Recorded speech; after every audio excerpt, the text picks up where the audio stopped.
Well, thank you very much. Can everyone hear me? So we're going to talk today about the issue of surveillance, which of course has been the great issue of the last 2 years in the world of sort of post 9/11 legal policy, human rights, security, that is the world that we still are living through. And now for the last 2 years, that focus has been tightly upon the distinct issue of surveillance, which began, of course, 2 years ago, June of 2013, when there appeared on the website of the British newspaper The Guardian something that no one outside of government had ever seen before, which was a highly classified secret order from the Foreign Intelligence Surveillance Court to a subsidiary of Verizon, requiring it to turn over on an ongoing daily basis all of its customers' phone records for the next 90 days, including purely domestic phone call records. No one had ever seen one of these things before, and as we were still just starting to digest what this order could possibly be, there appeared almost simultaneously in both the Washington Post and the Guardian articles about a program called PRISM, not really a program, although we thought it was at first, a system called PRISM, which allowed the NSA to collect communications from major internet companies like Yahoo and Google and Microsoft and Facebook. And as we were still processing that, an order came out, a leaked document came out about cyber war and how the government was secretly thinking about ways it could disrupt other countries' critical infrastructures and if there ever was a need to do so. And it was clear at that point that somebody with incredibly high-level access to some of the most closely guarded secrets of the United States government was systematically throwing them out into the world. And of course, about a week later, we learned that it was Edward Snowden, just 29 years old, a former intelligence contractor whose position at the NSA and some contracting firms that worked closely with the NSA gave him systematic access to the NSA's closely guarded computer systems. And we've been still, for the next 2 years, privy to a number of secrets that have come out about what the government has been doing and what it's capable of doing. And part of what has emerged from this is an understanding of just how powerful the climate of perpetual emergency engendered by the post 9/11 world with which we live, the sort of unlimited budgets available to security agencies as a result of that climate, and the combination with the incredible changes and growth of computing power that we see in our world, but just looking at our iPhones or our Android phones, unbelievably powerful devices that would have been unimaginable 20 years ago and now are just routinely accepted. And we've realized that behind closed doors, the same revolution in capability for communications and tracking communications has been unfolding inside the halls of government. And that the surveillance powers of our government have become something like a leviathan, which maybe is necessary and maybe is not. Maybe the rules are right to govern it, maybe not. But this is the conversation that was set off by these leaks.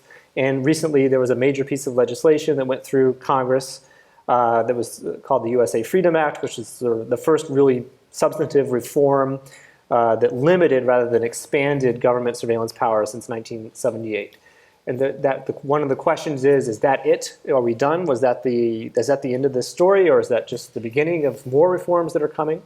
So today I have two great experts up here joining me on the stage, and we're going to talk about some of these issues, sort of where we are, where we're going, and try to break down them in a way that people who don't have their nose pushed against the glass all the time the way we do can get a sense of where things stand and now. So we're going to sort of break this conversation into 3 parts just to give you a guide of where we're going, and then hopefully we'll have some time at the end for audience questions and a more free-flowing discussion.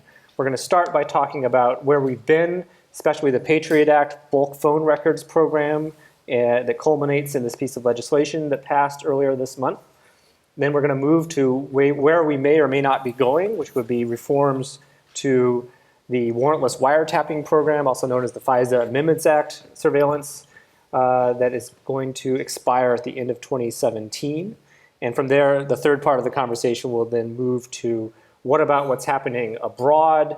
What about the rights of foreigners? Do they have any? What about Americans' communications that maybe find their way abroad and therefore come into the potential hands of the US government in a largely unregulated environment?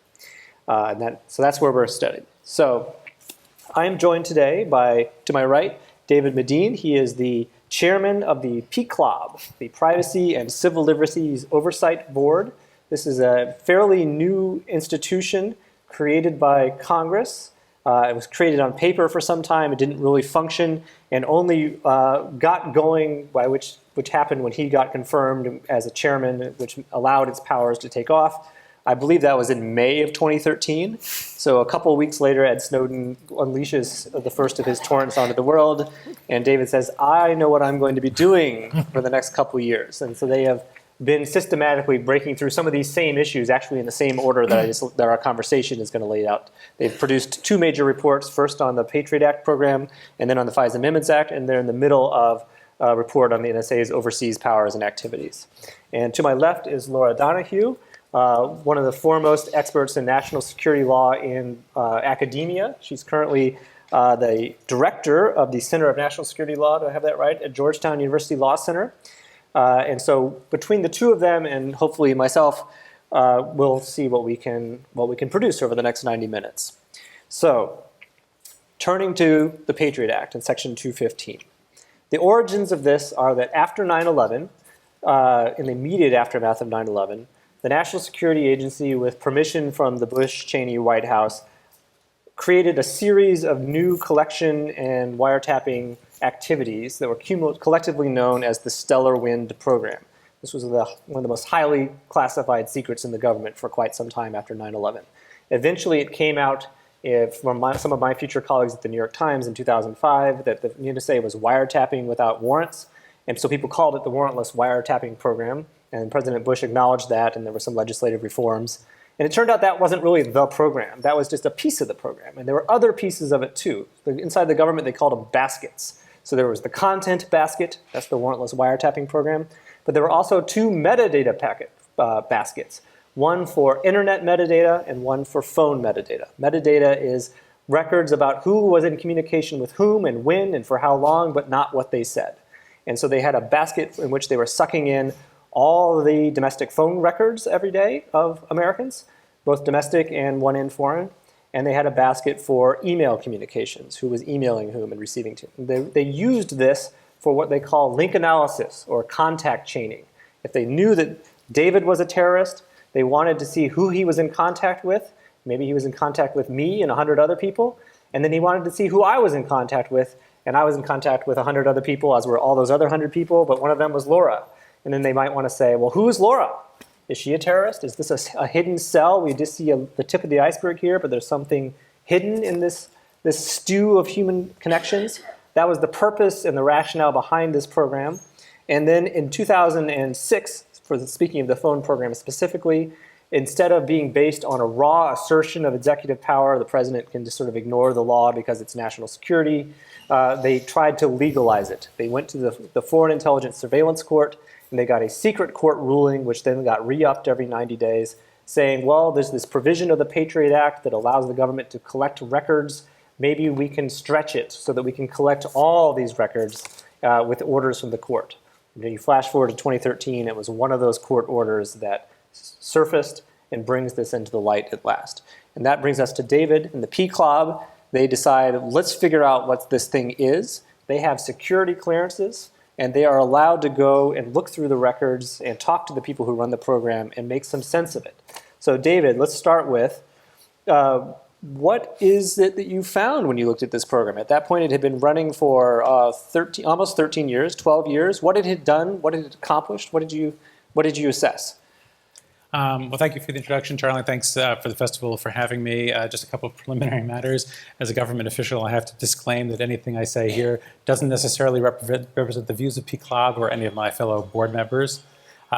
Second, I wanted to mention that things were even worse in terms of my starting up. I was confirmed in May, but I actually started work on a Monday in June with a board that had no permanent staff, no office, no email, and no website. That was on Monday. On Thursday, the Snowden leaks occurred. And we had to decide, are we in this game or not? So on Friday, I wrote a letter to the Attorney General and the Director of National Intelligence saying we would like to be briefed on the programs that were revealed. And P.S., I don't have a security clearance. Right. On Monday, I had a security clearance. And Tuesday we had the briefing, and then 2 weeks later we met with the president in the Situation Room to discuss surveillance. So it was quite an exciting start. But what the president asked us to look at the 215 program and conduct oversight of it, as did 13 senators. And one of the advantages our board has, as Charlie mentioned, is that we all have top secret clearances. And so when the program was revealed, the intelligence agency was clearly caught off guard in terms of justifying the program. And so they initially said there were some 50 success stories that were attributable to the 215 program. 50 terrorist plots have been thwarted because of this program that you critics are attacking. 50. Right. Then it somehow became about 13 terrorist plots that had been thwarted by this program. Dozen terrorist plots. So what do? We said, okay, we want to get access to the files on each of these plots and assess whether the 215 program played an important role or not. And again, because of our clearances, we had full access. And in fact, even after we wrote up the report, we ran it by the intelligence community and say, factually, did we get it right or wrong? And they made some changes, which factually, but they essentially agreed with our description. So the bottom line is we used 7 metrics to judge whether this program was effective or not. Now, obviously, the top line one that tends to be quoted quite a bit is that no terrorist plot was ever thwarted by this program. No terrorist plot. None. The one that, for some reason, keeps being offered as an example is the Zazi case. Which was a success story for the intelligence community. Zazi was and his crew were going to blow up the New York City subway in 2009. Right, but it was not a 215 success story because we found out about Mr. Zazi through other intelligence, not 215. He went off from Colorado to New York, was thwarted there, went back to Colorado, and for the first time they ran 215 on him and found one of his colleagues who was involved in it, but it had nothing to do whatherwise with thwarting that I believe plot. they already knew about his colleague. They found that he was using a second cell phone. Right. So that was one example. Thwarting plots is not the only metric for the value of an intelligence program. There are other metrics like peace of mind. Sometimes it's helpful to know there aren't calls from terrorists going on at a particular time, or to confirm details, or to see if there are other players involved, or to know if someone who you think is involved in a terrorist plot happens to be in the United States. And obviously closer to fruition. And what we found in each of those cases was either the claims didn't stand up, or all of that could have been accomplished through some other legal authority. So at the end of the day, we looked at this program that has enormous privacy and civil liberties impact, and we could talk about why metadata, even just who you call. Hold off on that for a second. I will hold off on that. But we said, okay, our job is to balance privacy and civil liberties with national security. So on the balance side, the national security was not weighing down the scales very heavily. So if in 12 years this program had never really done much, even though the government had access to systematic bulk records of everyone's calling records, that suggests that metadata is not that illuminating, right? What's the big deal? It's useless, but that means it's not harmful. Is that right, Laura? No. Why? So first, thank you so much for inviting me to be here. It's really a pleasure to be back in New Haven. I was last here playing volleyball, actually, against Yale when I was an undergraduate, and it's nice to be back. We actually have a lot of friends on the team. The volleyball teams were very close. So thank you for having me back. So no, metadata actually can be very revealing, but it turns out to be not revealing for terrorism specifically. Why? Well, because terrorists tend to operate in a cell structure, and in a cell structure you have isolated networks that are on the periphery, and those are the ones who communicate only rarely to try to hide what they're doing. On the other hand, collecting the metadata of everybody in this room is extremely revealing. And it's extremely revealing even over short periods. So Stanford University, for instance, just did a study of 500 people over a 3-month period. And they just wanted to see what they could tell from this metadata. Now, this is solely the numbers that you dial or that dial your telephone. And from that study, they found a woman who had had an abortion. They found a man who owned an a standard loading rifle, right, an AR-16, right, or AR-16 rifle. They found somebody who had cardiac arrhythmia, and they could tell that somebody was actually growing marijuana in his backyard. You have to wonder, did they know they were in the study that they volunteered for, right? And so the reason why is because in dense social networks that rely on communications to talk to their friends, to talk to other people, you can actually put together a very accurate picture of our relationship to others. And you can show the important nodes in these networks themselves. So government officials have come out and said, It's so powerful that you don't need content if you have the metadata. General Hayden took it even further. He said, we kill people based on metadata. That's a signature strike that we do with drones. It can be based on metadata, not on content.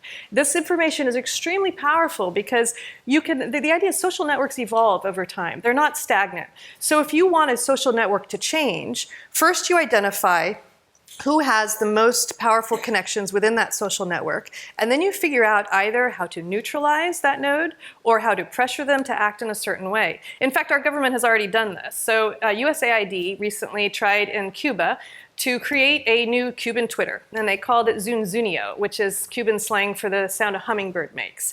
And their idea was that they would create a social network and then figure out who the important nodes were in that network, who had the highest connections to others in that network, who were instrumental in connections between social networks, and they would pressure those nodes to create a Cuban spring to overthrow the government. Now, in the end, this idea was up there with exploding cigars and Bay of Pigs for like good ideas in Cuba, right? It didn't work in the end, and this all came out. Even the congressional committee that had oversight over USAID did not know that they were doing this. But they were doing it based on pretty solid social scientific research and also computer science and network research, which over the last decade in the academic world has just exploded with how to create social networks and then use them to accomplish political change, economic change, and social change. If I could jump in there, you also looked at the program, though, from a vantage point of abuse. Did you find any, to be fair, did you find any examples of the U.S. government using this data intentionally for political purposes? We didn't. I mean, one of the things that actually has been comforting being in this job is I've found nothing but hardworking, dedicated people in the intelligence community who honestly worry at night, did I miss something that could have thwarted a terrorist plot? So we found absolutely no indication of abuse. The question, though, is there's a program that collects so much sensitive information about Americans that can chill people's freedom of speech, religion, association. I mean, I'm not sure if I would call you as a reporter to be a source, anonymous source, if I knew that my call record was sitting in a government database somewhere. Right. And so I think having, but we did not see abuse. But of course, there's multiple ways to analyze these sort of post 9/11 issues, right? There's the sort of privacy, civil liberties lens. Are people's rights being chilled or abused? There's also a rule of law lens. So let's move to that briefly without going too deeply in the weeds. But I just one more point on the abuse. Just because there's not abuse going on today doesn't mean that there's not the potential for abuse in the future. And we, for those of you who saw Selma, we saw Martin Luther King Jr.'s phone being tapped and his eavesdrops on. There's the Watergate period, the Church Commission, on and on. Their history, Social Security records were used to round up the Japanese during World War II. If you have a large government database that's available, there's always the chance in the future it could be misused. And the question is it justified having it? And again, and I'm not sure there was this case. And you wanted to say something about it? Yeah, I just have a different take than David on this.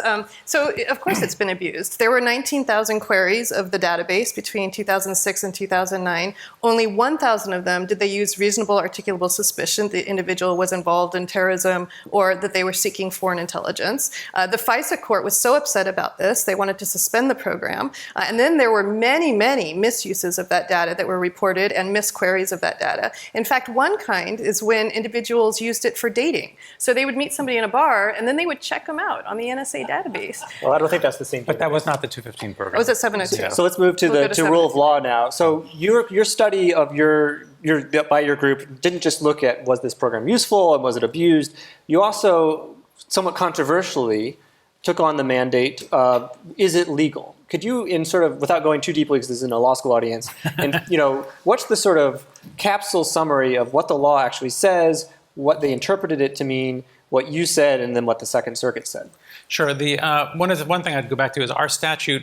People have wondered, why is this 5-member board? We do have a former federal judge on our board, but why are we looking at legal issues? We're supposed to be looking at other policy issues. Our statute specifically says look at compliance with law. And so we said, okay, this program that was really shoehorned, I think what happened is the program was existing and they were looking for a legal justification. They said, well, 215 is about as close as What does 215 say? 215 is a business records provision that allows the government to get access to business records if it's relevant to an investigation. Mm-hmm. And so that was really our first conclusion is how can a program that collects everyday records on millions of Americans be relevant to anything? What's their theory? the theory is that, well, if we're investigating terrorists and there are terrorists, we don't know where that data is among all these millions of calls. And it's that, how do you find the needle in the haystack without having the whole haystack? Right. In our view, it takes relevance and turns it completely upside down, and it eliminates any possible meaning. In addition to that, there are a lot of also technical issues, one of which, and not totally trivial, is that the statute says the FBI shall collect this information. But the NSA was collecting the information. And why it's not trivial is the NSA is supposed to be focused internationally. The FBI is our domestic law enforcement agency, and these are Americans' records. And why is the NSA collecting them? And there are a number of other technical legal reasons, but the sum and total is we concluded that the program was not legally based. And just recently, the Second Circuit Court of Appeals not only ruled that the program was not legally based, but actually quoted extensively from our legal analysis in reaching that conclusion. Which, of course, clashes with what the secret FISA court judges were saying for years and years and years and years, to the extent they were saying anything, because they didn't write an opinion, but they were approving it based on this theory. And then when it comes out into the light of day, it turns out the first federal appeals court, at least to look at it, agrees with you that the statute cannot be stretched that far. Yeah, in fact, one of the things our board has recommended, the problem with the FISA court is there's no one argues against the government. So right. The government wins a remarkably high percentage of the time. And what our board said, and the 215 is a perfect example, is that nobody came into the court and advanced the arguments that we made legally and said that against the government, this program is not legal for the following reasons. There wasn't even a court opinion on the validity of the program for years after the program was in operation. Now, of course, in the law, there's two kinds of law, right? There's statutory law. Congress has said this is permissible and this is not permissible, and the question is whether this program fits within that framework. But there's also constitutional law, the overarching everything. The Congress shall make no law doing this. It cannot, and the government cannot, under the Fourth Amendment, violate someone's reasonable expectation of privacy. Laura, as the law professor here, can you sort of, in capsule form, what is the current state of constitutional law for metadata? Where did it come from, and how does it map onto this kind of a question? Sure. Just a two-finger on your last point. David's exactly right about the relevance standard. And one of the arguments is, well, if all telephony metadata is relevant, so are all bank records. So are all gun records, so are all school records, so is any kind of information relevant. And so this interpretation of relevant was deeply problematic from a legal perspective. As a constitutional matter, there are really 2 points to raise here. The first is the Fourth Amendment was introduced to prevent general warrants. Well, what's a general warrant? A general warrant is an order from a court that says that the person holding the paper can search a non-specified place for any number of people to look for potential evidence of criminal activity. It doesn't name the crime, it doesn't name the specific person, it doesn't establish probable cause that this person has committed a crime, and it doesn't specify the particular place to be searched. So at the time of the founding, the colonists rejected this, rejected the concept of general warrants. It was deep in English legal thought that you rejected general warrants. Lord Coke had written about this in his Institutes, Hawkins wrote about it in his History of the Pleas of the Crown. Blackstone said a general warrant everywhere is illegal and contrary to the common law. So what's the argument that this violates that? So, and we'll get to the second point on that as well. So the reason this violates that is it is an order, the order that Charlie described at the very beginning, required Verizon to turn over the records of all of its customers, detailing all of the call records, including trunk identifier information, which is where you're located when your cell phone hooks into the system itself, without any specified crime, but then to use it to look for evidence of criminal activity. So instead of innocent until proven guilty, the assumption is everybody is a potential suspect, so now we can collect all the information and trawl through it to look for potential criminal activity. That's a general warrant. So under the Fourth Amendment doctrine, you can approach it as an originalist, as Justice Scalia would, and say, at the time of the founding, general warrants were contrary to the Fourth Amendment, therefore this violates it. Now the way that people get around this is there was a case in 1976 called Smith versus Maryland. In this case, there was a woman who was up in Baltimore who was mugged, and she told the police when she was mugged that she saw a 1975 Monte Carlo drive by when she was there. So the police said, okay, fine. She went home, and somebody started calling her on her phone at home, making sexually threatening remarks to her, and told her to come out on her porch. And the 1975 Monte Carlo drove very slowly past her home. So she called the police and she said, look, the car's in the neighborhood. The police found the car, found the license, saw the license plate, went, looked up, it belonged to Michael Lee Smith, And they went to the phone company and said, we'd like to put something called a pen register or trap and trace device on his phone. Now, in 1976, nobody had pen register, trap and trace. The telephone, what's a pen register, trap and trace? It records the number that you dial, that's the pen register, and the trap and trace is the numbers that call you. So telephone companies billed by the minute. They didn't even know what numbers you were calling. That was not on your bill at the end of the month. But the police said to the telephone company, do you mind if we do this? The company said sure. So they put the pen register, trap and trace on the line. Sure enough, the next morning, Michael Lee Smith called Patricia McDonough. So they used that information to get a warrant to go into his house. And there is the telephone book turned down to Patricia McDonough's name, right? So for the police, slam dunk. We have the guy that mugged her. Well, the courts looked at this information, and Michael Lee Smith said, no, that's private information. Who I call, that's private. And the court said, no, it's not, because by using the telephone company, they're registering who you call. That's not your information anymore. They need it for the course of business. And that created what's called third-party doctrine. And so proponents of this program that want to say it's constitutional say, oh, no, this isn't actually private information protected by the Fourth Amendment. This is information that's not private, therefore under third-party doctrine we can have access. So the stretch is to take a doctrine that was created for one person's telephone calls for a couple days and say that's not covered by the Fourth Amendment, and apply it to everybody's phone calls for all time, for 5 years, basically. And not just everybody's phone calls, but where people are located 24 hours a day, 7 days a week. Just as a correction, I don't think that locational data is part of this. Actually, trunk identifier information is included in the order, and trunk identifier information tells... It's not included in this program. Which... it's included in the order. One thing I want to add on Smith v. Maryland, to accentuate your point. Smith v. Maryland was one person where there was suspicion about who they were for a very limited time. 215 is everybody. Right. Without any suspicion for an indefinite period of time. So we invited the lawyer who argued, the winning lawyer in Smith v. Maryland, to come talk to our staff. And he can't believe that his case, which he said, he brought the notes of his Supreme Court argument. He said, I tried to argue it as narrowly as possible in the Supreme Court that this provision, third-party doctrine, has very limited impact. And he said he can't believe this entire NSA program is founded on this one criminal case in Baltimore. Can you, just for the audience, because as an empirical matter, most judges, this is still in dispute, right? We have one ruling in Judge Leon in the District of Columbia, correct me if I'm wrong, who agrees with you and says this violates the Fourth Amendment. Mm-hmm. We have a judge in New York, Judge Pauley, who says no, it doesn't. And then the Second Circuit only looked at the statutory question, not the constitutional issue. Yeah. What is Judge Pauley's argument for why it doesn't violate the Fourth Amendment? Well, it's precisely that. He's just saying, look, we brought Smith this v. case. Maryland. And it doesn't matter if it's a little or a lot. It's always nothing. Right, and it was also Judge Colleen Catelli's position when she first looked at this program. They tried to kind of shoehorn stellar wind, at least the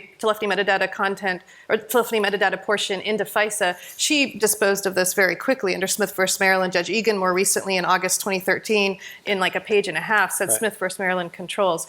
The problem is, it's not just one person calling from their home phone. You can track that person, where they go, who they're with, what they're doing, when they do it. And this is a completely different, it's not 0 + 0 = 0, which is Judge Pauley's argument. It's 0 plus a yottabyte. And that is a lot more information than was at stake in 1976. So we're going to transition the conversation now to the second phase. But just to wrap this up, earlier this month, Congress passed something called the USA Freedom Act, which allows this program to continue, basically, to simplify for a second, for 6 more months, after which it's supposed to transition to something different, in which bulk collection of everyone's phone calls will no longer be permitted. But the government will have the ability to go to the phone companies and still do the same kind of thing. Quickly see not just who David called, but who everyone that David called as well. And in theory, at least, it'll permit the same kind of analysis without the risk of abuse identified by the PCLOB. And we'll see how that works out. And we'll also see whether courts allow this program to be recreated even for the next 6 months in light of this contrary appeals court ruling. So this was a huge, I'm sure you saw, lift in Congress, and it was very controversial. And when it almost happened last November, and it was blocked by Republicans in the Senate, when you had people like former General Hayden, the former head of the NSA, writing op-eds in the Wall Street Journal saying this is NSA reform that only the Islamic State could love. When it goes through, a couple days ago, General Hayden said this on television. If somebody would come up to me and say, look, Hayden, here's the thing. This Snowden thing is going to be a nightmare for you guys for about 2 years. And when we get all done with it, what you're going to be required to do is that little 215 program, that's the Patriot Act program, about American telephony metadata. And by the way, you can still have access to it, but you have to go to the court and get access to it from the companies rather than keep it to yourself. That's it. I go, and this is it after 2 years? Cool, right? He's saying, he's laughing at it. All this was trivial. And so the premise of that is that this bill that went through was it. That exhausts the reform energies. There's nothing left to do. There's no political will left. And that's the sum total of the Snowden effect. And so that leads us into the FISA Amendments Act. The FISA Amendments Act was enacted in 2008, replacing an earlier version from a year before. This was the bill by which Congress legalized the warrantless wiretapping basket of the Stellar Wind program. It allows the government on U.S. soil and without warrants to collect the content of specific, not bulk, but targeted communications, including those with one end on U.S. soil, so involving an American on the phone or an American on the email, as long as its target is a non-citizen abroad.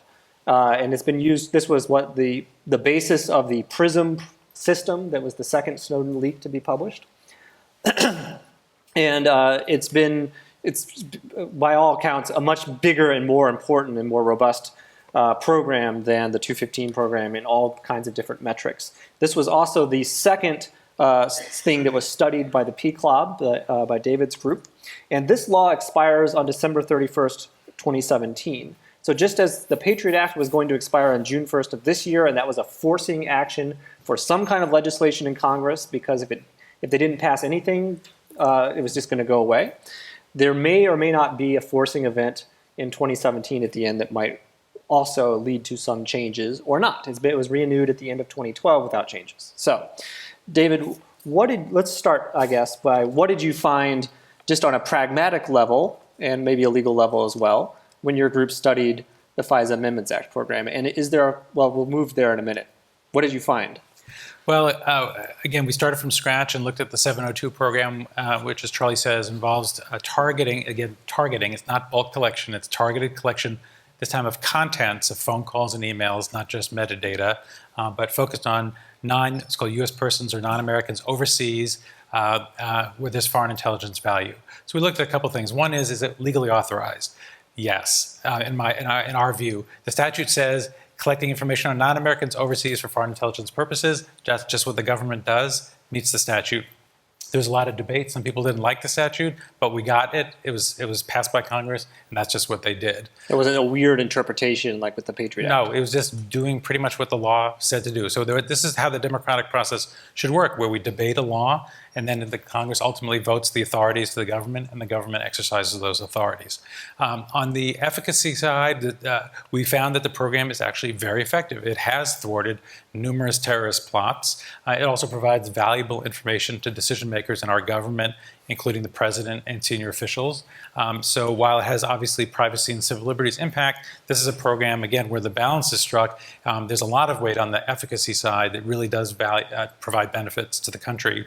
So the PCLOB, which came in and took a flamethrower to the Patriot Act program, and therefore gained some credibility, right, from the privacy, civil liberties side of things, comes in and says, this FISA Amendments Act thing that you guys don't like, actually it's pretty good and it's okay.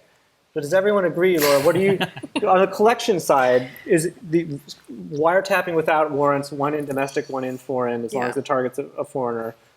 What's the big deal?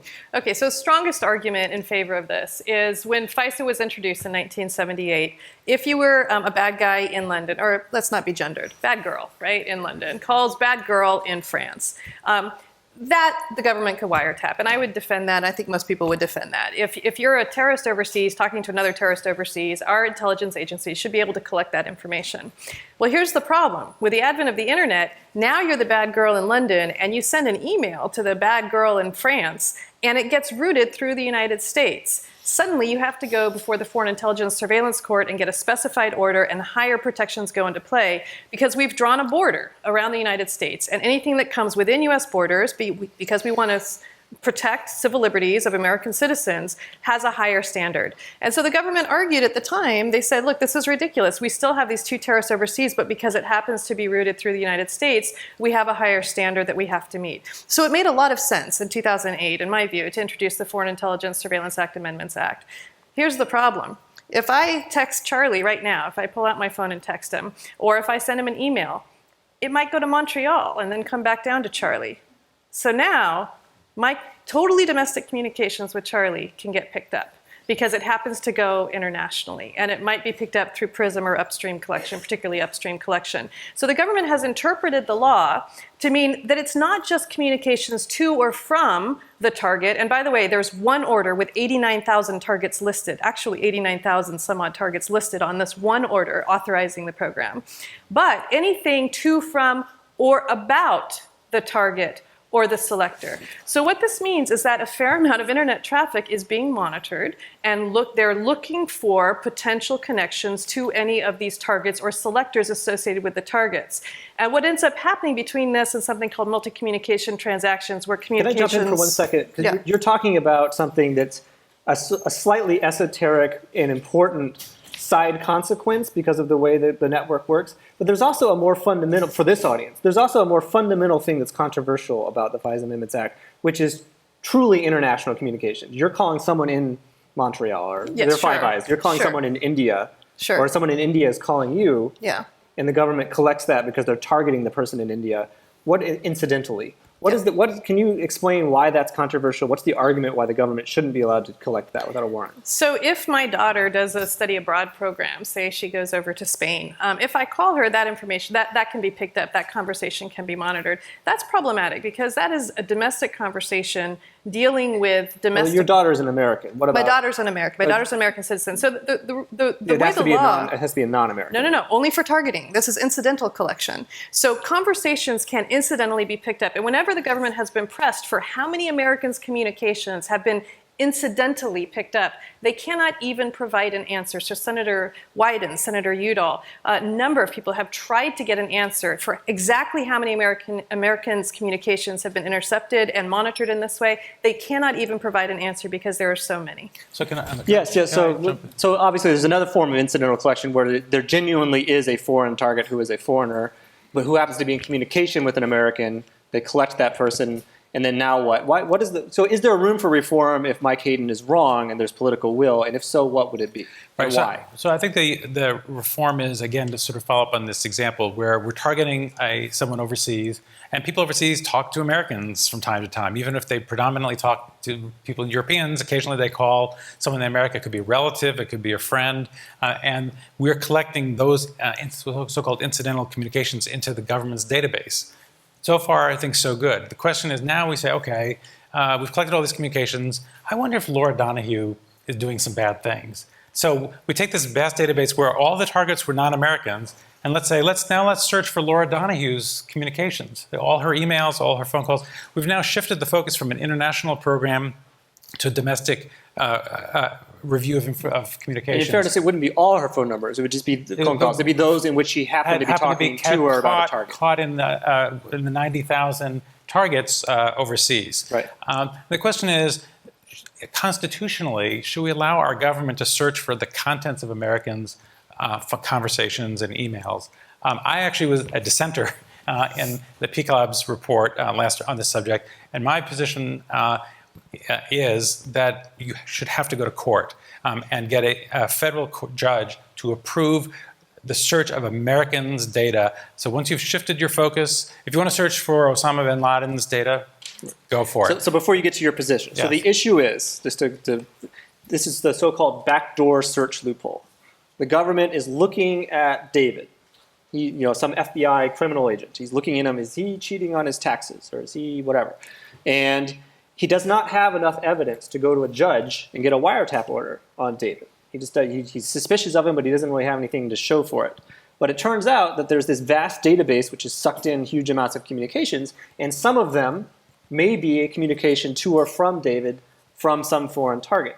And the FBI agent is allowed to look at that and read those emails, even though he doesn't have enough evidence to actually get a front door order to look at David's emails. And so the question is, that's the rule today. They do not need a judge's permission to search for an American's communications that was incidentally picked up in the course of targeting a non-citizen abroad. So the PCLAB as a whole said, this is fine. Right, you somewhat more supervisory review, but no intervention of another branch of government, the federal courts, to approve those searches. I say you constitutionally need a federal judge to approve those searches, whether it's by the FBI for domestic law enforcement purposes or whether it's the NSA or the CIA for counterterrorism purposes.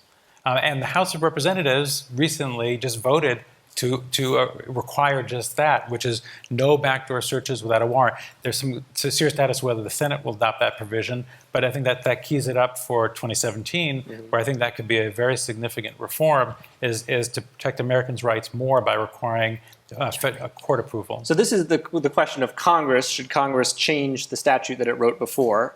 What about courts? What kind of judicial review has there been to date, and what's the problem if there is one of this law? So the problem is there are two things happening, right? The first thing first, what has there been to date?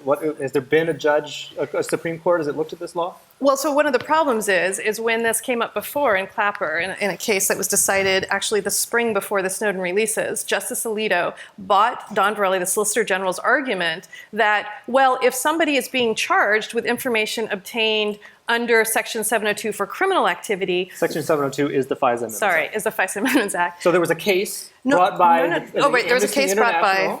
And what did they say? So they said, look, if a case comes up where we use this information. No, what did Amnesty say? Amnesty International and the plaintiffs. They said, we want to challenge this law. We think this why did they think it was unconstitutional? Because they thought they were under, because they thought documents their had been foreign leaked. communications were being sucked in. Because the documents had been leaked. So this is before the Snowden showed that, in fact, oh yes, everybody is. So they go to court and they say, we are afraid that our communications overseas have been picked up. The existence of this law is making us change our behavior. We want you to look at the law and say, does it comply with the Fourth Amendment? And the court says you have no standing because you can't prove that you were under surveillance. And the government, and so they say, okay, government, can you tell us if we're under surveillance? And the government says, sorry, that's classified, right?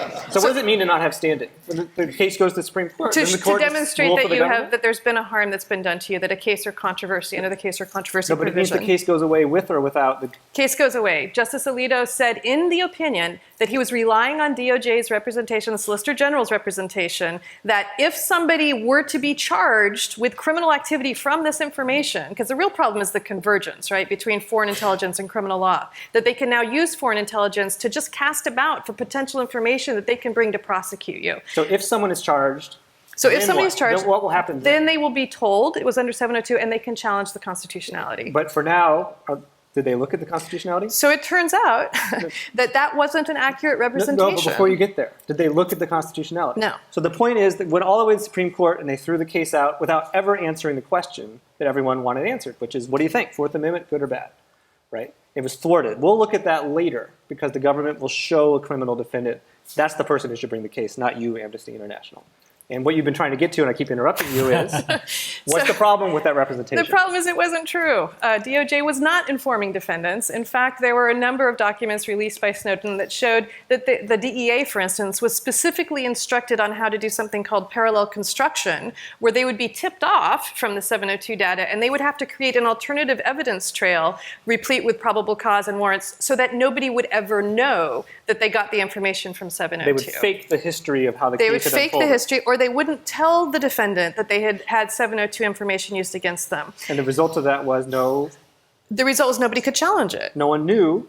Nobody knew that 702 was being used. Nobody knew they had standing. Nobody could challenge this. So, and the way a lot of this came out, I mean, aside from the DEA slides that were actually published on training them how to do parallel construction, was Senator Feinstein started reeling off the cases where 702 evidence had been used without realizing that the lawyers had not actually advised the people who had been found guilty of criminal activity unrelated to foreign intelligence that 702 information had been used. So apparently within DOJ, there was a huge blow-up. Don Verrilli went to the lawyers. There was a dispute over whether they really had to tell the defendants, even though he represented this to the Supreme Court, and they decided a case on that basis. So now they say, okay, now we do have to tell a defendant, but the procedures for what is derived from, that's classified. So nobody can actually challenge what derived from 702 data actually means. Right. So they've changed the policy now. They've notified belatedly a couple criminal, 3 or 4 criminal defendants. 3, after conviction, after they were convicted, and then told them that they were too late in the cycle to appeal. Well, there was one that had been convicted but not yet sentenced. Mohammed is the only one. And there was I'm thinking of yeah, you're right, Mohammed. Mm-hmm. And then there's the guy in Colorado who had not been convicted yet, Mufarov. And then there's one in New York as well. But anyway, so far they've challenged it, and the government has won. But it's just at the district court level. So we're far from. It looks like finally maybe we'll get some judicial review. Even if we get there, I think it's not a slam dunk case. Not unlike 215. This is a different situation. So there was a case called Verdugo-Urquidez. Can we get? Sure. I don't want to jump ahead too much. In Verdugo-Urquidez, Chief Justice Rehnquist confronted a case where there was a Mexican drug dealer, and the United States did not use a domestic warrant to search the Mexican drug dealer's home in Mexico.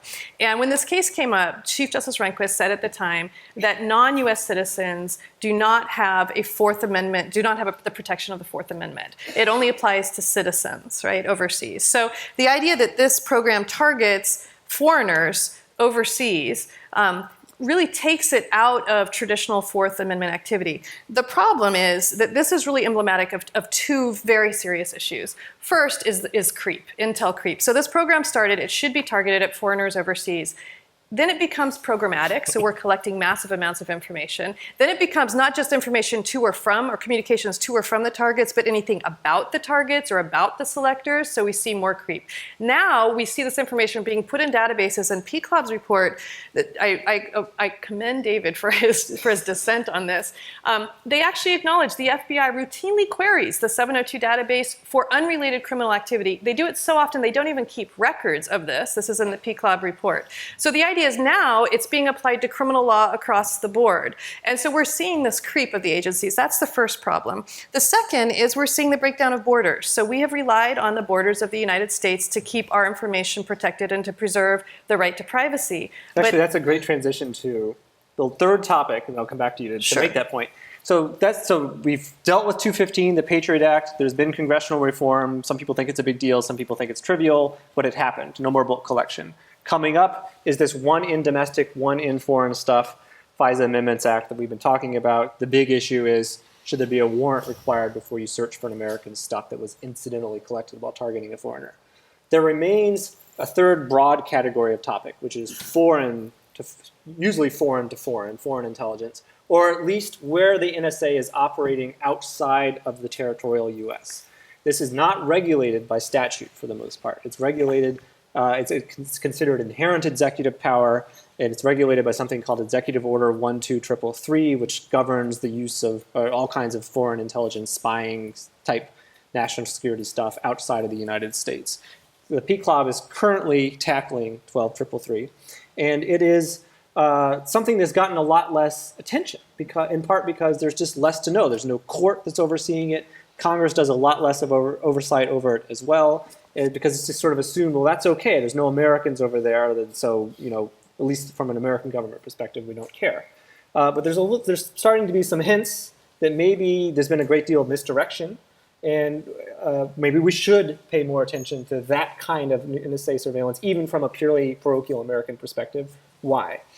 Well, there is a use restriction on the Fourth Amendment. You can't collect the information for foreign intelligence purposes and have weaker standards apply and then use it to get around criminal law requirements. That's just an end run around the Fourth Amendment. And it is possible to build into the Fourth Amendment a use restriction. In fact, Ganius, we've recently had a case in which an individual who had been found guilty of, an individual who had been helping a company, the accountant's computer was actually mirrored. They later went after the accountant. They went to a court, got a warrant, and they still had the computer contents in their possession. And the court said, no, you cannot take information that you acquire for one purpose and use it for a different purpose. So I thought part of what I was trying to get you to say from what you were saying earlier. You were talking about communications inside the U.S. that don't stay inside the U.S. Right? What's the problem in today's world with today's technology with saying drawing lines geographically? Yeah. And saying we're going to protect American stuff by having rules on U.S. soil. Yeah, well, look, I mean, how many people here have Google documents or do, right? So do you know where those are stored? No, none of us know where they're stored, right? Some of them are in China, some of them are in Europe, some of them are in Canada, some of them could be in South America. Google puts them different places, right? If I send, as I said before, if I email Charlie, that email might go through Montreal, it might not go through Montreal. I don't have control over that. As soon as it leaves the country, it no longer has the protections that we have traditionally built into the system. So our traditional understanding of how we protect privacy that kind of rests on this terrestrial border no longer applies in a digital, cloud computing, enhanced global communications world. So the NSA, even when it's operating abroad, can't target me deliberately trying to specifically collect against an American abroad.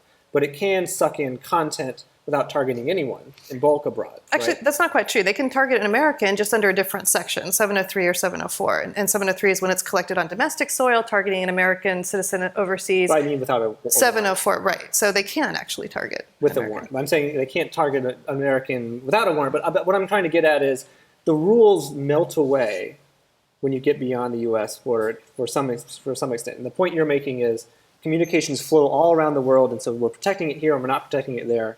And that may be another place where potentially there's some room for reform. We'll see. But we also just don't know what we don't know. But all this is a very parochial conversation as well, from the sense of, well, Americans' rights, Americans' privacy. What about the rest of the world? And David, can you talk a little bit about what's something that's called PPD 28? What is it? Why is it important? And why is it not important? Sure.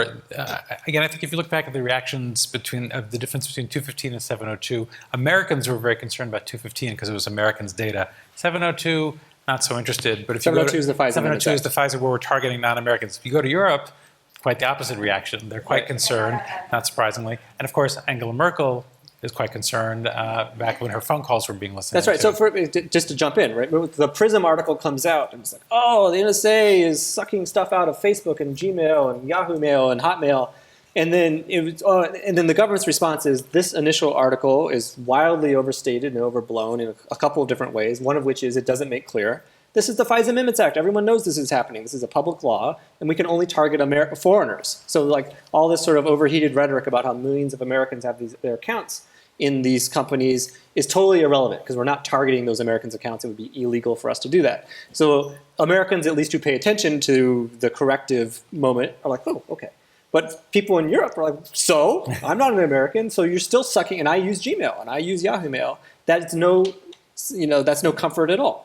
Right, and so what? So in January 2014, President Obama issued what sounds like a sort of nerdy document, government document, PPD 28, Presidential Policy Directive 28. But it's actually quite significant because what it did, and I'm not sure any country has ever done this before, is that we're going to treat foreigners' information in our intelligence program comparably to or the same as Americans' data. That's a dramatic change in how governments handle intelligence operations. What does it mean? How do they treat Americans' data? So we're talking about disseminating information. If we wouldn't have disseminated an American's information, we won't disseminate a foreigner's information. How long do we keep it? If we wouldn't have retained an American's data that long, we won't retain a foreigner's data that long. If that will be sensitive to privacy and civil liberties issues, will be questioned on a regular basis, bulk collection. It's a dramatic shift, and it hasn't gotten a lot of attention, and it's partly because it's still being implemented. And the president asked our board to report to him on its implementation, which we will do once it's been implemented. But it's a total change, and I would challenge any other country in the world to do the same thing and accord the same kind of rights to foreigners as they do to their own citizens. So some of the examples of this might be, the rules are raw, unprocessed, no one's looked at it, Americans' data. If 5 years have passed and no one has looked at it, we're just going to delete it. We're not going to keep it forever. So now they're going to do that for foreigners. It's the same for foreigners. It might have in the past sat in their database indefinitely. Now they say after 5 years it goes off just the same way Americans' data goes off. And we're going to only disseminate it if it's relevant to something that's about foreign intelligence or international or crime or something. But we're not going to disseminate it because it makes us giggle to see someone's dick pic, as Edward Snowden said to John Oliver. Right. And it's got to be authorized by law and so forth. And so I think it's an important statement because, again, data doesn't know boundaries. And I think we have to start having an international conversation about how do we protect each other and its information. Our board did, in the 702 report, unanimously say that privacy was a human right, not just an American right, not a European right, a human right. And I think that's a first step to looking at how do we handle these cross-border data flows or where we collect information overseas. All right. So I have two more questions prepared for each of them, and then we'll move to the audience questioning part. And so I've been asked to tell you that there are microphones on either side. And if you have something that you'd like to throw out, questions please, not speeches, please queue up at either one, and we'll just sort of go back and forth. But I have two more questions while you're deciding if you want to do that. So one is, this is a dangerous world. This is, we see constantly Islamic State on the rise, and people are shooting blowing up the Boston Marathon and so forth. Obviously, the government is not going to go dark, and there would be no political support for it to go dark.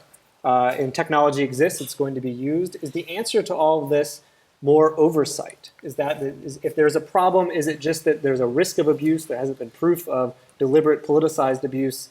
We just need more comfort in having more eyes watching the watchers. Yeah, no, I don't think so. And that's counterintuitive. It is, yes. Let me explain. So there's a great paper, the best entitled academic paper of all times. I admit it's a low bar, but the best titled paper, there's a professor at Stanford, Scott Sagan, who looked into nuclear disasters, the space shuttle disaster, and one of the things he realized is the more redundancies you build into a system, the less effective they become. And there's something, a form of social shirking occurs, social shirking, try to say that 10 times fast, right? That what happens is people say, well, somebody else will catch this, right? And so people don't have as much responsibility. And he called the paper The Problem of Redundancy Problem. Which I thought was quite a good title. And here's what happened was when all this came out with the Snowden leaks, all of a sudden everybody said, we need more oversight.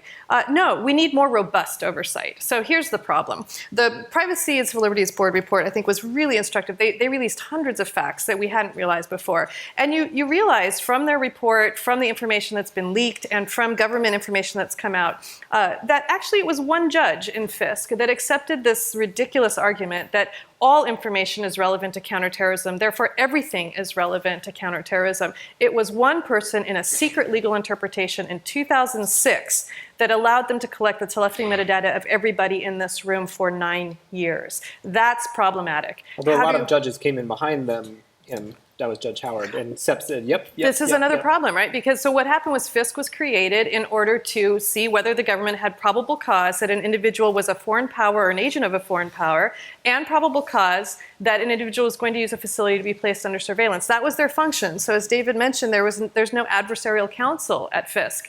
And so what happened, though, is they started carving out exceptions to the Fourth Amendment, and they started creating case law and referring back to their earlier decisions in support for later propositions. A form of stare decisis kind of emerged within FISC. This is not how that court was designed, and it's deeply problematic that that information was not transparent, it was not public, and it allowed one of the most secret branches of government to operate for years in a way that violated citizens' constitutional rights. Also, another institutional problem is the way the court system works is there are appellate courts. So one judge decides it at the district court, 3 judges review it at the Court of Appeals, and 9 judges review it at the Supreme Court. There have only been 2 intermediate appeals from the Foreign Intelligence Surveillance Court ever.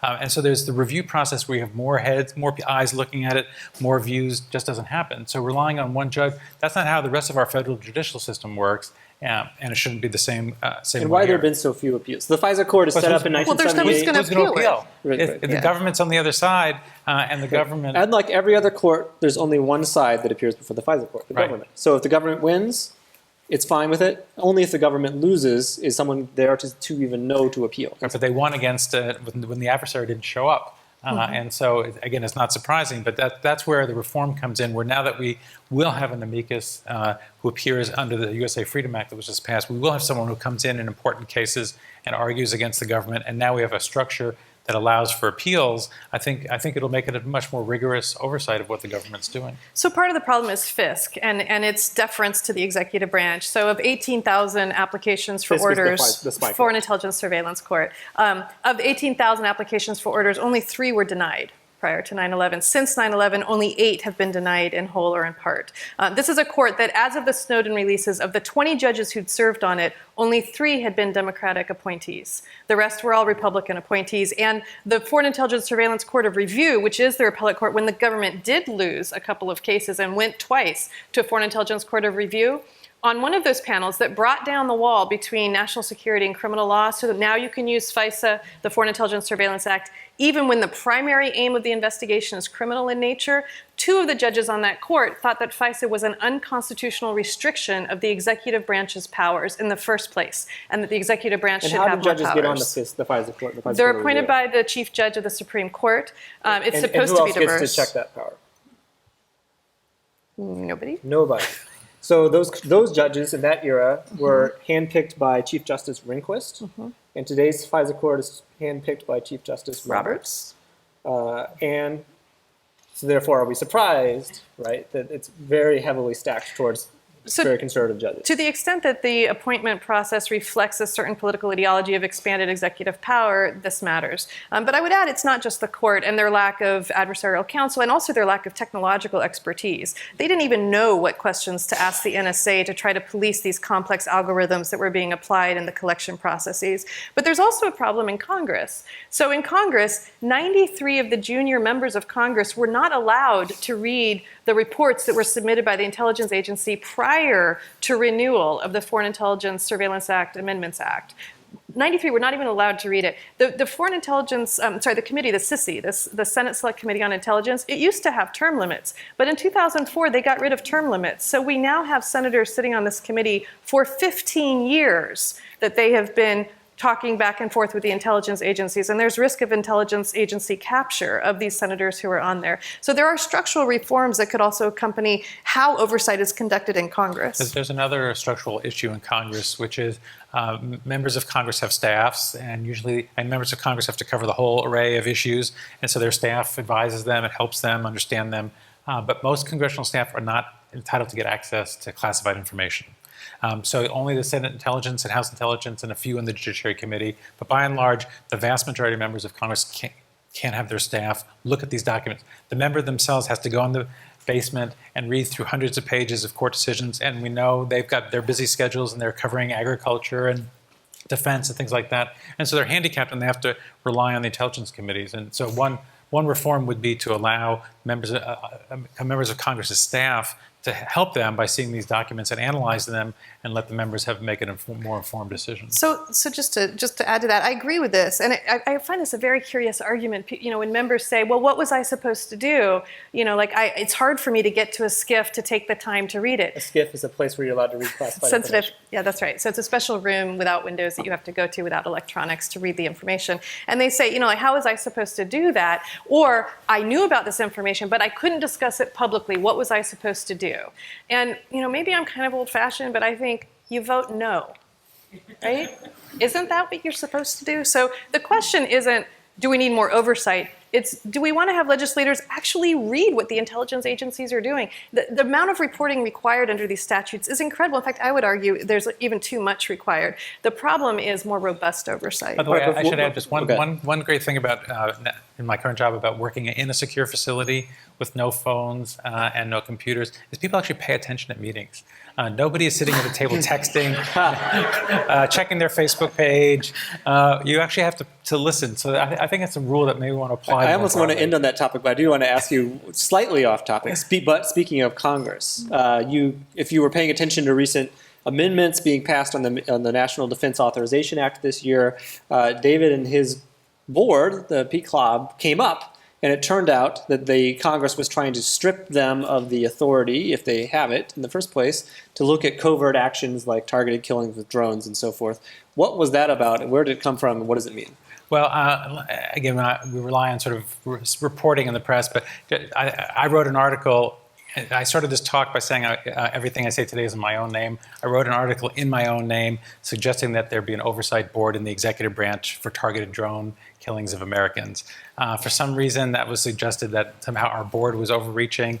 It was just my views, and it wouldn't necessarily be our board. It could be a new board, but that there be some process to make sure that when we target Americans and deprive them of their civil liberties, we do it in a way that makes sense and there's rigor to it. And again, it's not to suggest that our board wants to get into covert action. And so, I think it was sort of transferring my personal views, mapping onto the board, which was not the case. What happened? I don't even know. Did that amendment pass or not pass? That amendment passed the House. It's on the bill. And it's in the House bill. So I'll teach you to write op-eds. Thank you all for coming out tonight. We really appreciate you being such a good audience, and have a good evening.